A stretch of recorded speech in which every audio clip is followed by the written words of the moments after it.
ஒருத்தர் அப்படி திட்டுறான், ஆளும் மூஞ்சும் மூவர கட்டு. சரி, இது என்ன புதுசா? உன்னையும் அப்படிதான் திட்டுறானா அவன்? என்னெல்லாம் திட்ட மாட்டான். ஐயோ ஓய் தண்ணிக்கண்ணு, என்ன தேடுற? என்னோட போனை காணுங்க. கேட்டது நானு. ஏங்க ரொம்ப ஒஸ்டான போனுங்க. சைனா செல்லு தானே? சைனா செல்லா இருந்தாலும் என் மைனாவை போட்டோ பிடிச்ச செல்லுங்க. ப்ளீஸுங்க, யாராவது எடுத்திருந்தா திருப்பி கொடுத்துருங்க. போன் வேணாலும் வச்சுங்க, அதுல இருக்க மெமரி கார்டு மட்டும் கொடுத்துருங்க. ஏன்? அதுலதான் உன் மைனா போட்டோ இருக்கு. அதோட மெயினான போட்டோல இருக்குங்க. அப்படி என்ன மெயினான போட்டோ? அதெல்லாம் உங்ககிட்ட சொல்ல முடியாது. அப்ப போன் எங்க இருக்குன்னு எங்களாலயும் சொல்ல முடியாது. ஐயோ அதுக்கு இல்லைங்க, நீ வாங்க.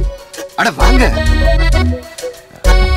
ஏய் பாத்துடி, காது கச்சித்தோட எடுத்துட்டு போறோம். ஏங்க கம்முனு இருங்க. நீங்க கேளுங்க.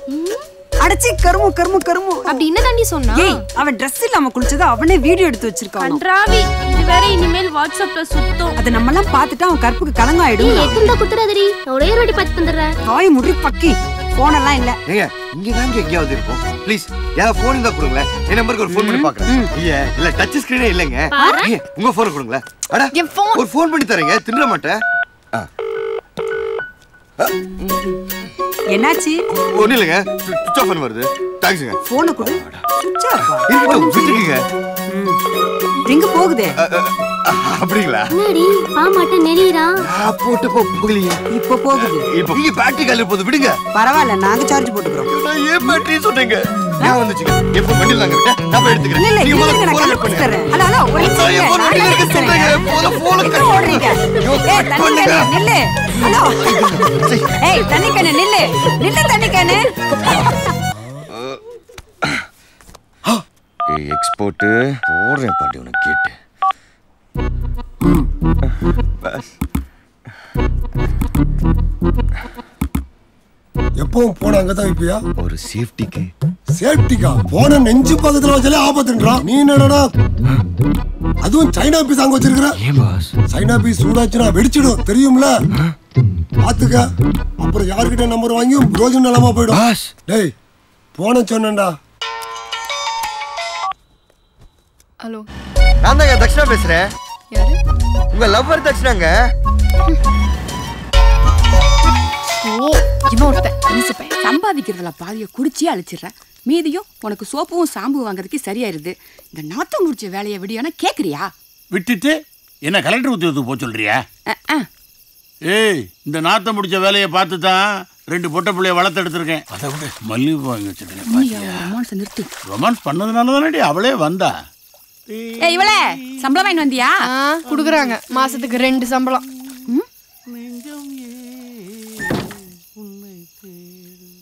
ஏ சின்ன குட்டி சிந்தாம சாப்பிடுறா. அப்பா ஒரு பருக்க தானப்பா? ஒரு பருக்கையா? அப்படி சொல்லாதடா. இந்த ஒரு பருக்க ஏதோ ஒரு ஊர்ல யாரோ ஒரு விவசாயி நிலத்துல நெல்லா இருந்திருக்கும். அதை அறுவடை பண்ணும்போது வயல்ல விழுந்திருக்கலாம்ல, இல்ல களத்துல அடிக்கும் போது சிதறி இருக்கலாம்ல. அதுல எல்லாம் தப்பிச்சு மூட்டையில ஏறி ரைஸ் மில்லுக்கு போயிருக்கும். அங்க அவிச்சு அரைச்சி புடைச்சி இதுலயும் தப்பிச்சு கடைசியில அரிசி ஆயிருக்கும். அந்த அரிசிய உங்க அம்மா கழுவும் போது நழுவாம, வடிக்கும் போது தெரிக்காம பதமா உனக்கு சோறாக்கி போட்டிருக்காங்க. இத்தனையும் தாண்டி உன் தட்டுக்கு வந்த இந்த ஒரு பருக்க வளர்ச்சிய போக்குனால குப்பைக்கு போகணுமாடா?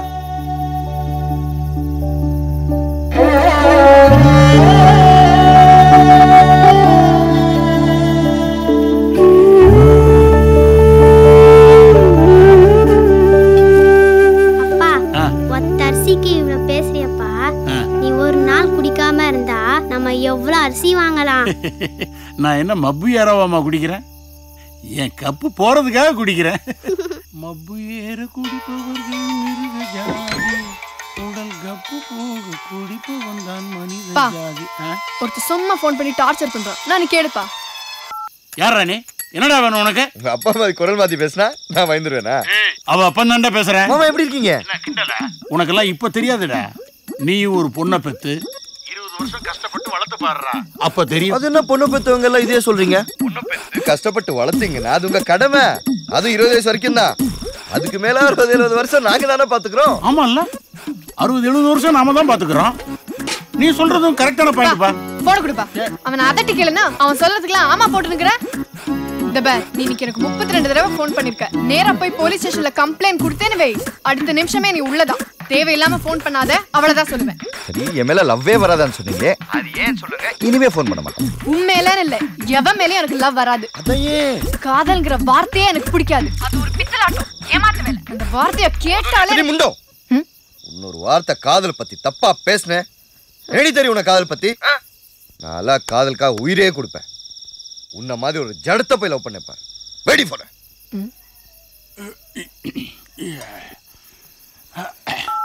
அம்மா ஒரு நிமிஷம்மா. யாரோ ஒரு பையன் உனக்கு போன்ல டார்ச்சர் கொடுக்கறான்னு சொன்னேன்ல, அவனுக்கு இப்ப போனை போடு. நான் புடின்னு புடிக்கிறேன். நீயே புடிச்சதியா? கண்மூடினால் ஏக்கம், இல்லவே இல்லை தூக்கம். வைரமுத்து கவிதை நீ, வயிறு வலிக்கு மறந்து நீ. குணத்தில் நீ ஒரு அன்னை தெரசா, மனத்தில் நீ ஒரு ஆட்சி மசாலா. இந்தியாவின் பிரதமர் இப்போதும் மோடி, நீதான் எனக்கு எப்போதும் ஜோடி. மூஞ்சி உடைக்கிறேன் வாடி. என்னமோ ஜடான, அப்புறம் எதுக்கு இப்படி எஸ்எம்எஸ் பண்ணி நிக்கிற? சாரிங்க, நான் ஏதோ கோவத்துல சொல்லிட்டேன்.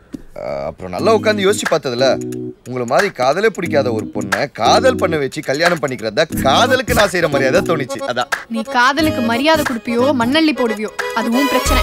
ஆனா எனக்கு இனிமே போனோ எஸ்எம்எஸோ வரக்கூடாது. சரிங்க, வராது. ஆனா நீங்க வரணும். சாயந்தரம் 5 மணிக்கு பார்த்து. ஏன்? நான் உங்க கூட தனியா பேசணும். நான் வரமாட்டேன். அப்படியா? சரி, நான் அனுப்புற முக்க எஸ்எம்எஸ் உங்களுக்கு அவ்வளவு பிடிக்குதுன்னா நான் அனுப்புறேன்.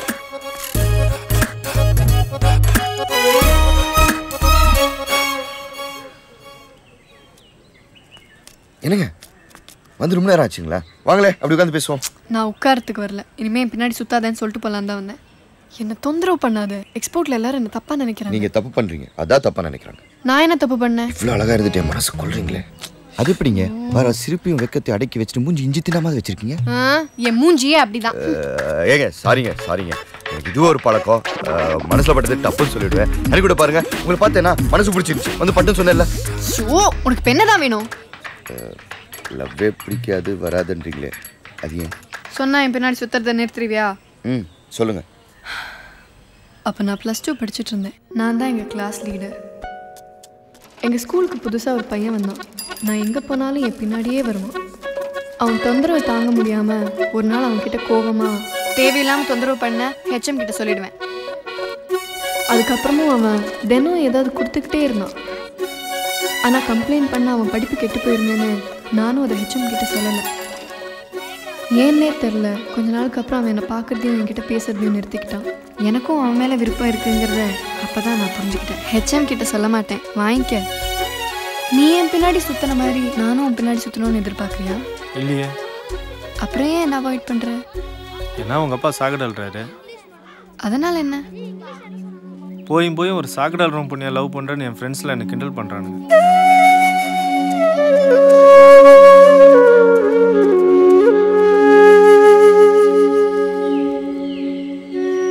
அவன் சொன்ன தப்பு இல்லை, அதை கேட்டு அழுதுட்டு நின்னீங்கல்ல, அதான் தப்பு. அந்த நேரத்தில் நீங்க என்ன பண்ணிருக்கணும்? ஒருத்த வயிற்றுலையும் அவன் தின்ன மிச்சம் இருக்கிறப்ப ஊர் சாக்கடை ஒருத்த அள்ளி சுத்தம் செய்யறான், அவன் சாமி கையெடுத்து கும்பிடு. முடியலையா? ஒத்துக்கிட்டு போயிட்டேன்னு அவன் மூஞ்சிக்கு நேரம் நீங்க சொல்லிருக்கணும். ஏன் சொல்லல? ஏன்னா அது தரக்குறைவான வேலைன்னு அவன் மனசுல மட்டும் இல்ல, உங்க மனசுலயும் இருந்திருக்கு, இன்னமும் இருக்கு.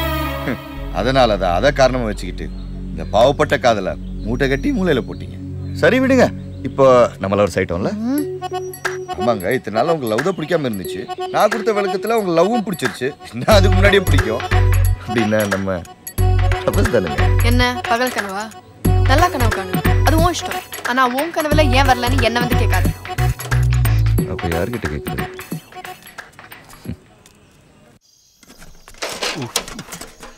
ஏ தேனே, கொஞ்சம் சீக்கிரம் மஞ்சள் பொடி எடுத்துட்டு வாடி. ஏயா மஞ்சள் தேய்ச்சி குளிச்சாதான் நாத்தம் போகும்னு எவனாச்சும் சொன்னானா? ஒண்ணும் இல்லம்மா, ஒரு சின்ன காயம். இப்படி ரத்தம் கொடுத்து சின்ன காயங்கிறியே. ஏயா ஒரு வேலையை பார்த்து சூறா செய்யறது இல்லையா? நான் உஷாரா தாண்டி இருந்தேன். நம்ம ரெட்டையரி மணி இல்ல மடைய மேனுவல் காங்கிரீட் மூடிய கையில விட்டான். நல்ல வேலை, மிஸ் ஆயிருந்தது கையே துண்டாயிருக்கும்.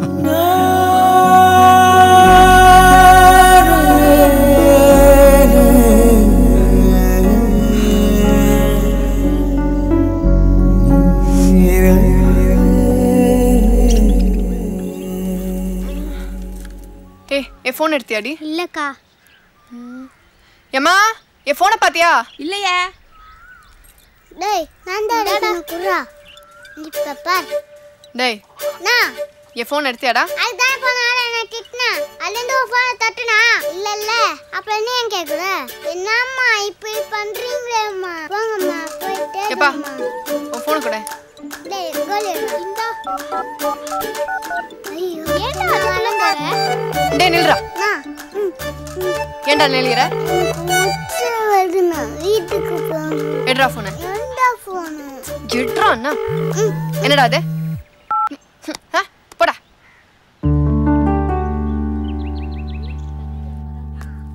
உன் கண்ணுல இருக்குது மின்சாரம், நீதான் எனக்கு சம்சாரம். குணத்தில் நீ ஒரு அன்னை தெரேசா, மனத்தில் நீ ஒரு ஆச்சி மசாலா. வைரமுத்து கவிதை நீ, வயிறு வலிக்கு மருந்து நீ. உன் கண்ணு 2 ஒயின்னு, நீதான் என் குயின்னு. இந்தியாவின் பிரதமர் இப்போது மோடி, நீதான் எனக்கு எப்போதும் ஜோடி. சாய்த்து படுத்திருக்கும் ஒற்றை புள்ளியின் காதல், நீ நடந்து வரியா ரயில்ல வரியா?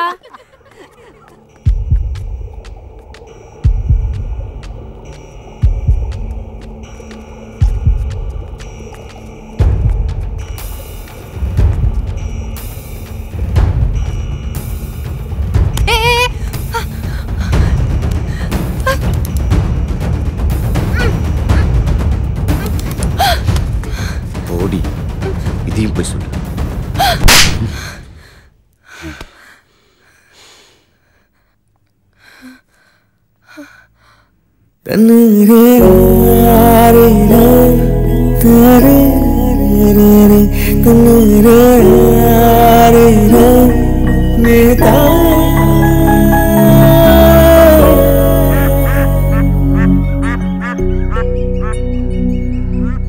என்ன மன்னிச்சிருங்க. உங்க ஃப்ரெண்ட்ஸ் எல்லாம் கிண்டல் பண்ண கோவத்துல அப்படி பண்ணிட்டேங்க.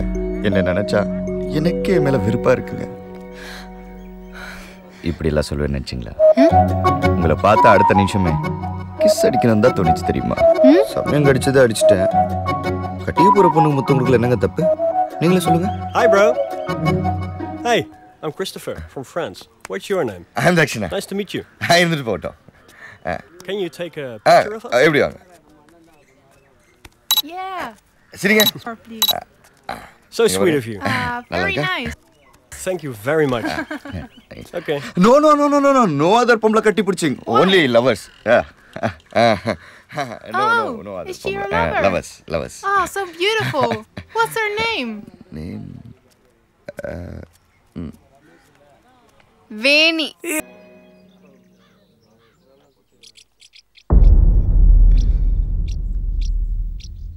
வாமா. வேணி எப்படி இருக்க? நல்லா இருக்கேன் மாமா. இந்த மாதம் 4 முகூர்த்த நாள் இருக்கு. நீ சொன்னினா நாளை குறிச்சிடுவேன், மண்டபத்துக்கு காசு கட்டிடுவேன்.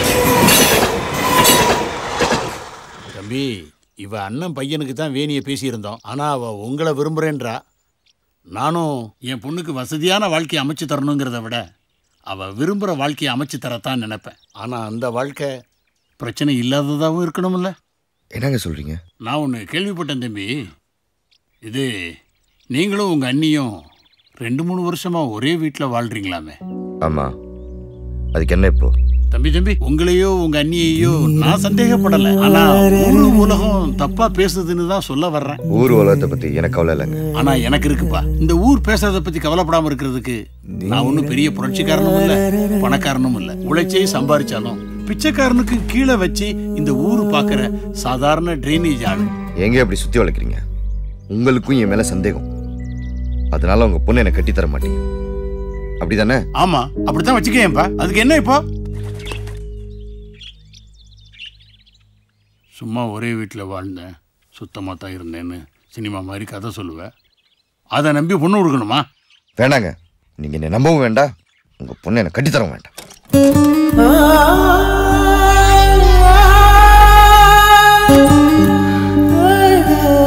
அப்பா கிட்ட எதுக்கு அப்படி பேசிட்டு வந்த? உங்க அப்பா ரொம்ப தப்பா பேசினார் வேணி. அவர் இடத்துல யார் இருந்தாலும் கேட்கத்தான் செய்வாங்க. நீதான் கொஞ்சம் விட்டு கொடுத்து போயிருக்கணும். யாருக்காகவும் என் அண்ணியை விட்டு கொடுக்க முடியாது. அப்படி இருக்கிறவன் எதுக்கு என்ன கட்டிக்க ஆசைப்படணும்? அவங்களே கட்டிக்கிட்டு. இன்னொரு வார்த்தை அண்ணி பத்தி தப்பா பேசுன. அவங்களே கட்டிக்கிட்டு அழுன்னு தான் சொல்ல வந்தேன். என் அண்ணி ரொம்ப பாவம் வேணி. வசதியான வீட்டில் பிறந்தவங்க. என் அண்ணனை காதலிச்சதால வீட்டை எதிர்த்து கல்யாணம் பண்ணிக்கிட்டாங்க. என் அண்ணி வீட்டுக்கு வந்த பிறகுதான் வெறும் அண்ணன் தம்பியை வாழ்ந்துட்டு இருந்தாங்க. ஒரு குடும்பமாக வாழ்ற சந்தோஷத்தை முதல் முறை அனுபவிச்சோம். அவ்வளோ சந்தோஷமா நாங்கள் இருந்ததே இல்லை. ஆனால் அந்த சந்தோஷம் ஒரு மாதம் கூட நிலைக்கல. ஒரு நாள் எங்க அண்ணன் ட்ரெயினில் அடிபட்டு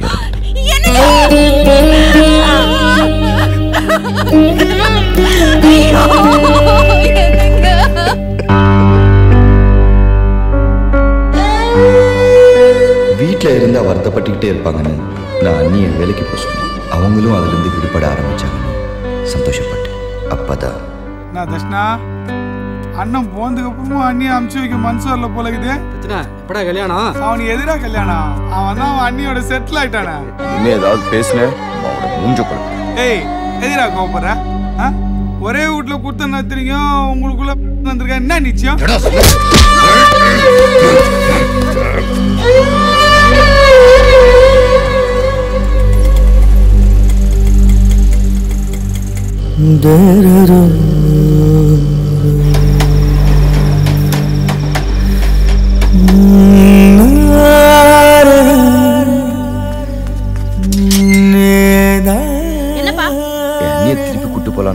எங்களை பொறுத்த வரைக்கும் அவ எப்போவோ செத்துட்டா. அவளை அப்பவே அடிச்சு துரத்தியாச்சு. இனிமே அவளை தேடி இங்க வர வேலையெல்லாம் வச்சுக்காத.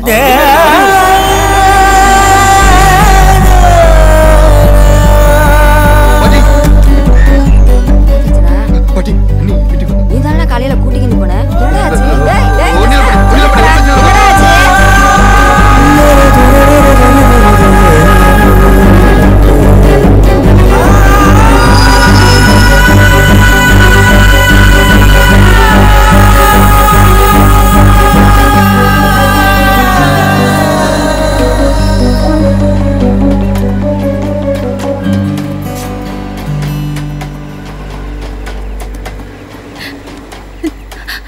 சத்தெல்லாம் நினைச்சுதான் வந்தேன். ஆனா சாக பயமா இருக்கு. நான் கூடவே இருந்துருவா தர்ஷனா.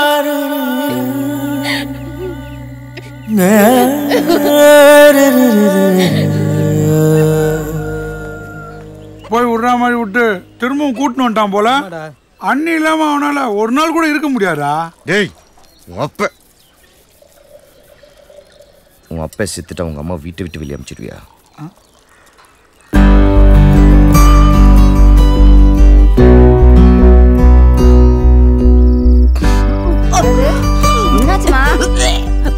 தெரியல பாட்டி, ஏதோ சாப்பிட்டது ஒத்துக்கலன்னு நினைக்கிறேன். ஏமா ஒருவேளை நல்ல விஷயமா கூட இருக்கலாம்ல. இது சும்மா சாதாரணவாதி தான் பாட்டி. எப்படிமா அவ்வளவு உறுதியா சொல்ற? தச்சனாவுக்கு கல்யாணம் பண்ண பிறகுதான் என்ன கல்யாணம் பண்ணணும்னு அவங்க அண்ணன் முடிவு பண்ணியிருந்தாரு. ஆனா என் குடும்ப சூழ்நிலையால என்னை அவசரமா கல்யாணம் பண்ணிக்கிட்டாரு. அதனால தச்சனாவுக்கு ஒரு நல்ல வாழ்க்கை அமைகிற வரைக்கும் எங்களுக்குள்ள எந்த சந்தோஷமும் வேணான்னு நாங்க முடிவு பண்ணியிருந்தோம்.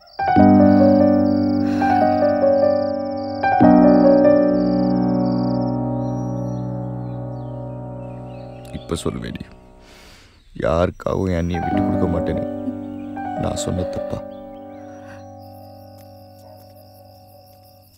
யாரு வளரா? என்னம்மா இந்த நேரத்தில் இங்கே? ஒன்றும் இல்லை பாட்டி. நான் இப்படி ஒன்றும் இல்லைன்னு சொல்ல ஆரம்பிச்சு 40 வருஷம் ஆச்சு. ஆமாம்மா, நானும் புருஷனை இழந்தவதான். கையில் ஒரு குழந்தையோட நான் விதவையாக நின்னப்ப எனக்கு வயசு 19. எங்கள் காலத்தில் ஒரு பொண்ணு விதவையாக வாழ்கிறது கொடுமையான விஷயம்மா.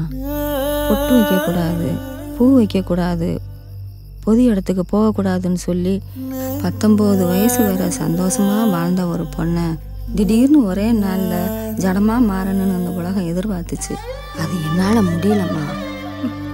திருட்டு ரயில் ஏறி கை குழந்தையோட நான் மெட்ராஸ்க்கு வந்துட்டேம்மா.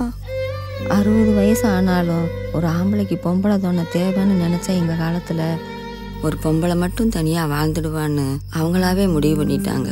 ஆனால் நான் இன்னொரு கல்யாணம் பண்ணிக்கணும்னு கூட ஆசைப்படலை. என் குழந்தைய வளர்த்து கரை சேர்க்கணும்னு தான் நினச்சேன். அதுக்கு நான் மட்டும் கஷ்டம் இருக்கேன். பாட்டி பரவாயில்லம்மா, உனக்கு கடவுள் மாதிரி தட்சணா இருக்கேன். இப்போ சொல்கிறேம்மா, உன்னை தச்சனா வற்புறுத்துற மாதிரி அப்போ யாராவது என்னை இன்னொரு கல்யாணம் பண்ணிக்கோன்னு சொல்லியிருந்தா கட்டாயம் நான் செஞ்சுருப்பேன். ஆமாம்மா, இந்த பூமியில் இருக்கிற ஒவ்வொரு உயிரும் சந்தோஷமாக வாழணும்னு தான் துடிக்குது. அதுக்கு நாம் மட்டும் விதிவிலக்கு இல்லை. உன் மனசு எனக்கு புரியுதுமா. உன் புருஷன் இருந்த இடத்துல இன்னொருத்தனை உன்னால் நினச்சி பார்க்க முடியல. ஒன்று கேட்கட்டா, என்னதான் உன் புருஷன் கூட பிறந்த தம்பியாகவே இருந்தாலும் நீ விதவையா நின்னப்ப தட்சிணா உனக்கு பழக்கமில்லாத வேத்தாம்பிளை தானே. அப்படி ஒரு ஆம்பளை கூட ஒரே வீட்டில் வாழ முடியும்னு நீ நினச்சி பார்த்துருப்பியா? ஆனால் 4 வருஷமாக வாழ்ந்துக்கிட்டு இருக்கேல்ல, எப்படி? ஏன்னா அவனை உன் கூட பிறந்தவனாவே உன் மனசை ஏற்றுக்கிருச்சு. எதுவுமே நம்ம மனசு எப்படி நினைக்குதோ அப்படிதாம்மா. ஒன்று தெரிஞ்சுக்க, நீ இன்னொருத்தனை கல்யாணம் பண்ணிக்கிறதால உன் புருஷன் மேலே நீ வச்சிருந்த அன்பு பொய்யுன்னு ஆயிடாது. யோசிச்சு பாரு, நாம் வாழ போகிறது ஒரு தடவை தான். அதை எப்படியாவது சந்தோஷமாக வாழ்ந்துடணுமா. நல்ல முடிவோட கோயிலை விட்டு இறங்கு.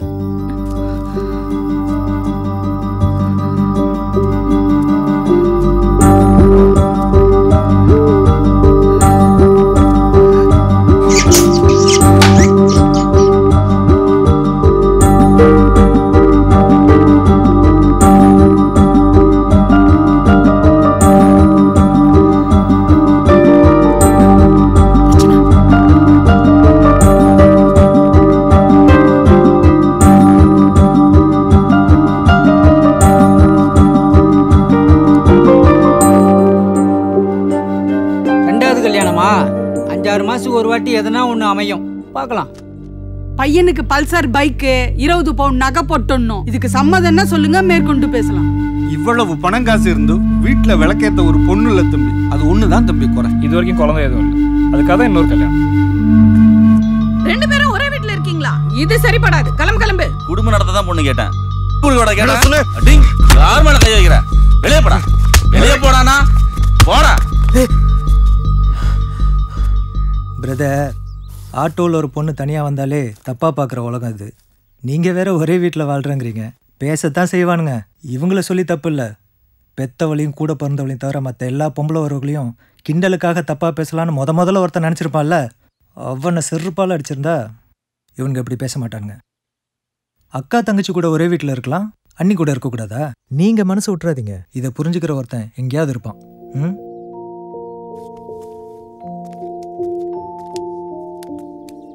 அண்ணே, என்ன பிரதர் உங்களுக்கு?